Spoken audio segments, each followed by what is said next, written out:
हिमालय की गोद में बसा केदारनाथ धाम, जहां भगवान शिव की ज्योतिर्लिंग हर भक्त के मन को शांति देती है, एक ऐसी कहानी का गवाह बना जो आज भी लोगों के बीच चर्चा का विषय है। यह कहानी है रिया की, एक ऐसी लड़की की जो अपनी जिंदगी की उलझनों में खो चुकी थी। रिया दिल्ली में एक कॉरपोरेट नौकरी करती थी। उसकी जिंदगी भागदौड़ और तनाव से भरी थी। करियर की चकाचौंध में वो अपने परिवार, अपनी आस्था और खुद से दूर होती चली गई। बचपन में वो अपनी दादी के साथ मंदिर जाया करती थी, भोलेनाथ की कहानियां सुनती थी। लेकिन अब उसका जीवन केवल ऑफिस, मीटिंग्स और डेडलाइंस तक सिमट गया था। एक दिन एक बड़े प्रोजेक्ट के असफल होने के बाद रिया टूट गई।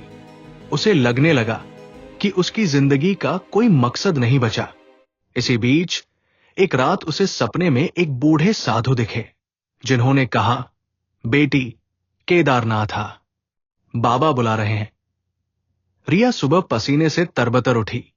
उसे समझ नहीं आया कि यह सपना था या कोई संदेश, लेकिन उसका मन बेचैन था। उसने बिना देर किए ऑफिस से छुट्टी ली और केदारनाथ की यात्रा पर निकल पड़ी। हरिद्वार से सोनप्रयाग, फिर गौरीकुंड तक का सफर रिया के लिए आसान नहीं था। वो थकी हुई थी, लेकिन मन में एक अजीब सी शांति थी। गौरीकुंड से 16 किलोमीटर की पैदल यात्रा शुरू हुई। रास्ते में बारिश, ठंड और उबड़-खाबड़ रास्तों ने उसका इम्तिहान लिया, लेकिन रिया रुकी नहीं। रात के 1 बजे जब वो केदारनाथ मंदिर के पास पहुंची, तो मंदिर के कपाट बंद थे।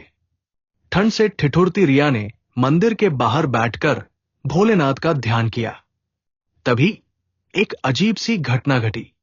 रात के सन्नाटे में मंदिर का एक छोटा सा द्वार, जो हमेशा बंद रहता था, अपने आप खुल गया। रिया डर गई, लेकिन उसके पैर अनायास ही उस द्वार की ओर बढ़ चले।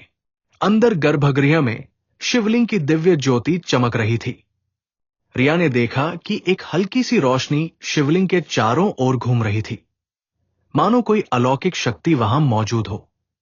उसने जल चढ़ाया और अपने सारे दुख, अपनी सारी गलतियां बाबा के सामने रख दी।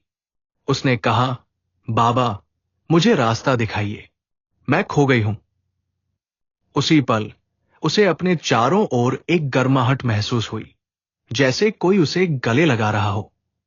रिया की आंखों से आंसुओं की धारा बहने लगी, लेकिन उसका मन हल्का हो गया। उसने मंदिर से बाहर निकलते समय प्रण लिया कि वो अपनी जिंदगी को नया मकसद देगी।